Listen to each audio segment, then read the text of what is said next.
Tracy, and welcome back to Just a Sip. This is a space where we talk about beauty without pressure, wellness without perfection, and small, repeatable practices that support real life. If you've been feeling a little stretched or a little tired or simply craving a moment to reset, this episode is for you. Today, I'm talking about how to make foundation look smooth on dark skin. Because let's face it, sometimes the foundation can look beautiful in the bottle, and the moment it hits the skin, something feels off. Maybe it looks too dry, or it looks too thick, and maybe it turns ashy. Or maybe it just doesn't melt into the skin the way you want it to. And for deeper skin tones, those little issues can be very noticeable very quickly. But the good news is this: a smooth foundation is absolutely possible, and it usually doesn't come from piling on more product. It comes from a few thoughtful steps, good skin preparation, and understanding what your skin actually needs. So, I want to talk about what really helps your foundation to look smooth and beautiful on this dark skin. The first thing is skin prep. A smooth foundation finish starts before the foundation ever touches your face. If the skin is dehydrated, textured, or unevenly prepared, the foundation will sit on top rather than blend in. So before anything else, I like to make sure my skin is clean and moisturizer, moisturized, not greasy, not dry, just balanced. That alone can make a major difference. The second thing is undertone awareness, and this matters so much for deeper skin tones. A foundation can be deep enough but still wrong. And believe you me, I have struggled with this and I still continue to struggle with it. And I'm anticipating I think I've finally found the right undertone. However, the depth is going to change because we're moving into the summer weather. But anyway, that's why I always say you can't just match depth. You have to match the undertone. Look along your jawline. You want to put some on your jawline, give it a moment, say about 10 or 15 minutes, and see how it settles. And when it settles, go look in natural light. So, you know how you go into one of the major stores, you put some foundation on. Usually we put it on the back of our hand, which is not a good spot, but you put it on, you should put it on the side of your face. And then walk around, let it settle for about 10 to 15 minutes. Then look at it again in natural light, not the artificial light, but natural light. Sometimes when it settles and it dries down, it tends to look darker than you want it to look. Or as it oxidizes, it doesn't really match. You can just look messed up.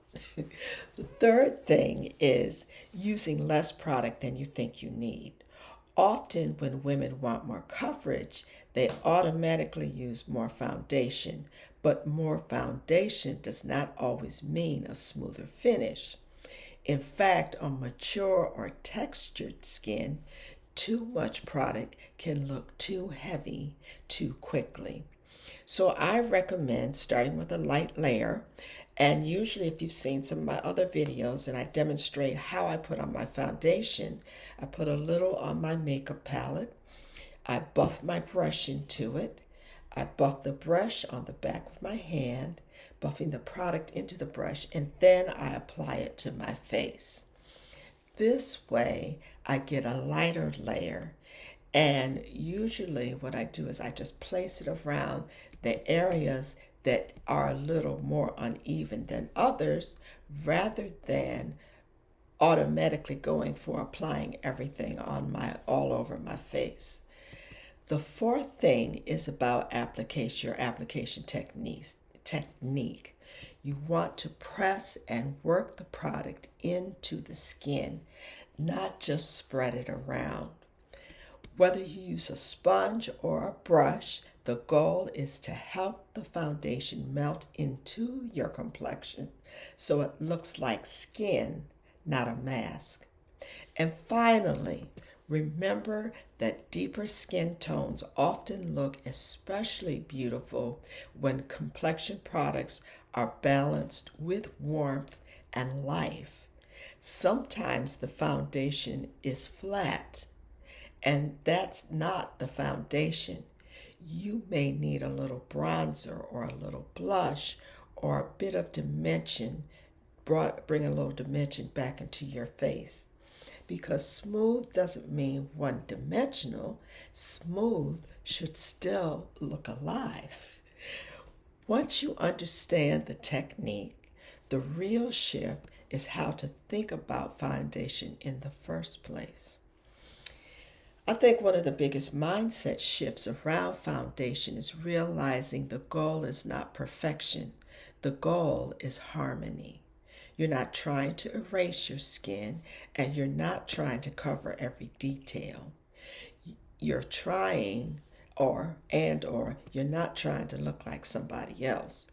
You are simply trying to create a more even canvas that helps you look polished, rested, and radiant. And for Black women especially, this is very important for me to say. Our skin is rich, our skin is beautiful, and our skin has depth and dimension. So makeup should support that, not mute it. When foundation is chosen well and applied well, it should allow your beauty to come through. It should enhance, not disguise. That's why I believe so strongly in taking time to learn what works for you and your skin. Not every trend is for everybody. Not every formula is for every face, and not every popular shade recommendation will serve every undertone. This is one of the reasons I teach beauty the way I do, because I want women to feel confident in their own process. I want you to know what to look for. I want you to understand when something is working and when it isn't. That kind of knowledge changes everything, because when you know how to prepare your skin, choose your undertone, and apply with intention, foundation stops feeling frustrating and starts to feel empowering. And that's where the real glow begins. Not with more makeup, but with more understanding. So the question is, what's the biggest difference in how your foundation looks? Is it the way you prepare? Is it you've gotten better at shade matching or application? Let me know in the comments below. And don't forget, your glow isn't just about makeup. It's about how you treat yourself every single day. If you've enjoyed this Just a Sip, hit the like button, subscribe, and share this video with a friend who deserves a quick glow up. I'll see you next time. Bye-bye.